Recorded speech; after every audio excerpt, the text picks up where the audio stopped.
I'm Kay Schwartz. I'm director of the Flint Public Library, and I'd like to thank the League of Women Voters for giving me this opportunity to tell you about the library's millage request that's on the Flint ballot November 3rd. First, let me be clear about my role in giving millage information.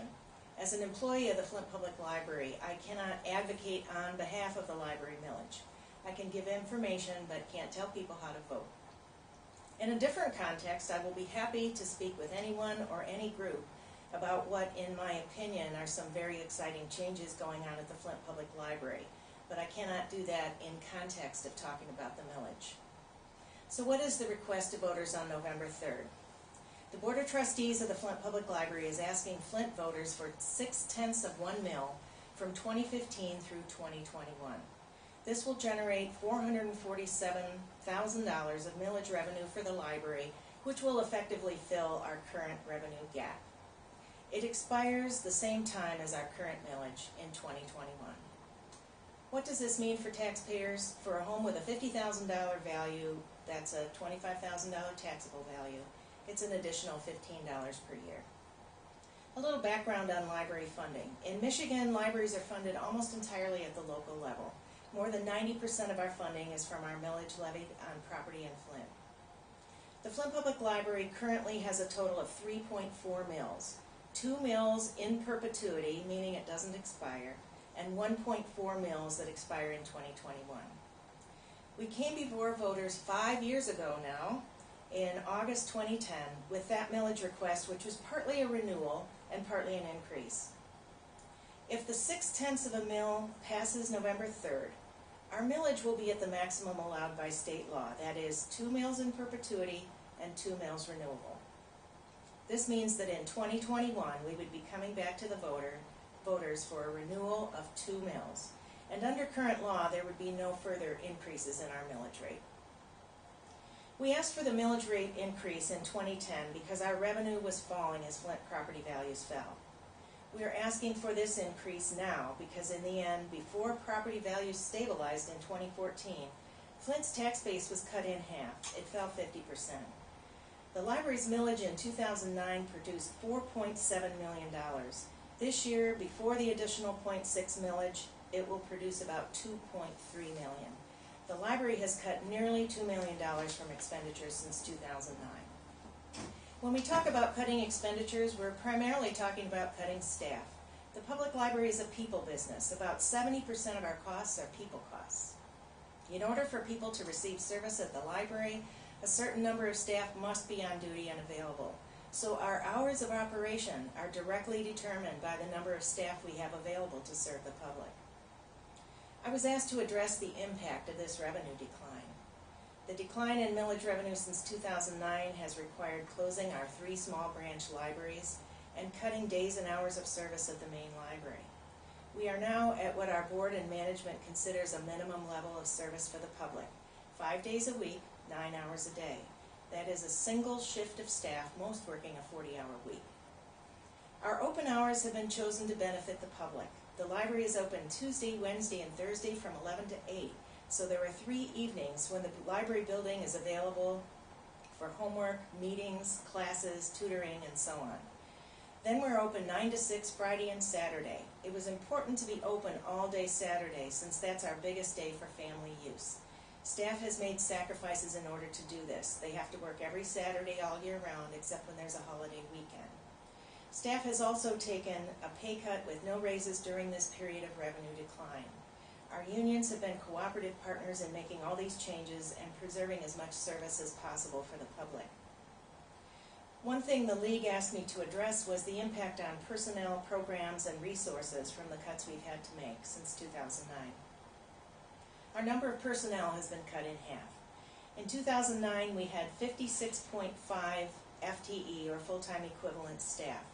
Right now, in 2015, we have 28.5 FTE. Some of these reductions, fortunately, were the results of retirements and resignations. Sadly, we have also had a number of layoffs and reductions of position from full-time to part-time. The budget for library materials has also been reduced by about 27% since 2009. One decision we made and have followed very intentionally was to keep library programming strong even with less money to work with. In 2012, we began a fundraising program and began applying for programming grants to provide funding for library programming to compensate for our revenue loss. You can look at our September-October 2015 newsletter from the library to see the results of this effort. The information in that newsletter speaks for itself. Another area I was asked to address was the area of library visits and active borrowers. Have library visits declined as we closed branches and cut hours? Yes, certainly. That's to be expected, and it's what other libraries have experienced after making similar cuts in hours of service during this economic downturn. Since 2009, we've cut from 4 locations to 1, cut days of service at Maine from 6 days to 5, and cut open hours at Maine from 66 hours per week to 45 hours per week. We do measure the number of visits to the library. Whenever you walk through our security gates in the doorway, you are counted. So we have a pretty accurate count of people who visit the library every day. During our year ended June 30th, 2015, we had an average of 665 people a day in the library and total visits of 160,500 for the year. We have about 30,000 active borrowers at the library. About 30% of those are from outside Flint, and that percentage has been stable for at least the last 10 years. That being said, are there a substantial number of non-Flint residents using the Flint Public Library? Not really.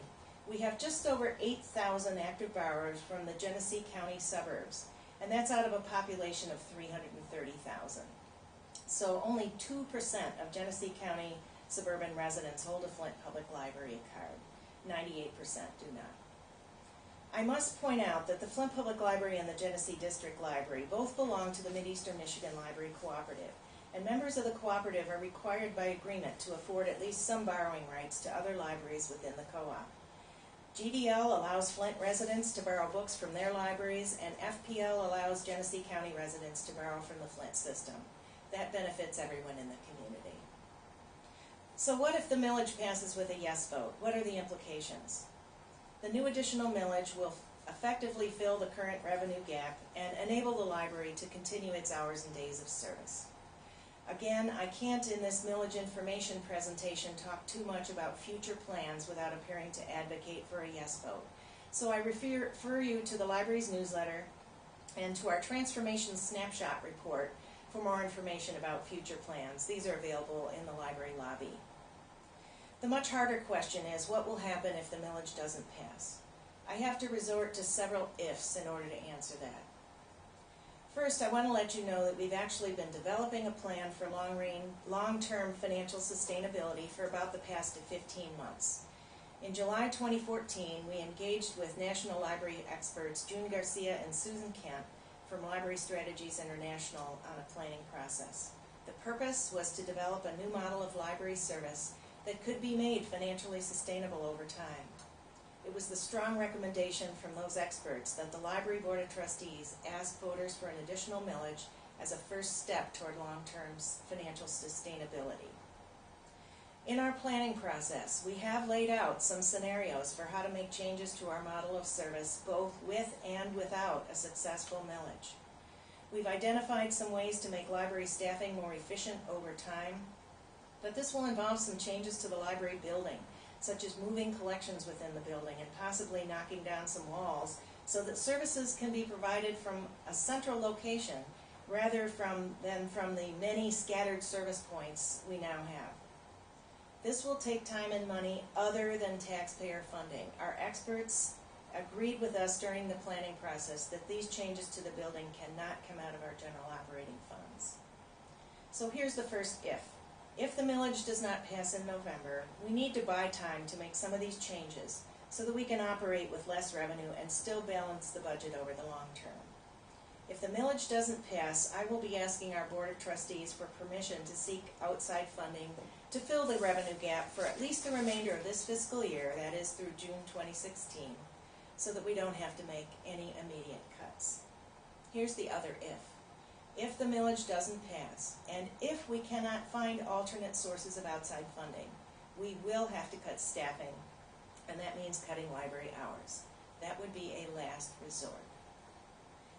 I I hope I've addressed most of the questions people may have about this library millage request that's on the ballot November 3rd.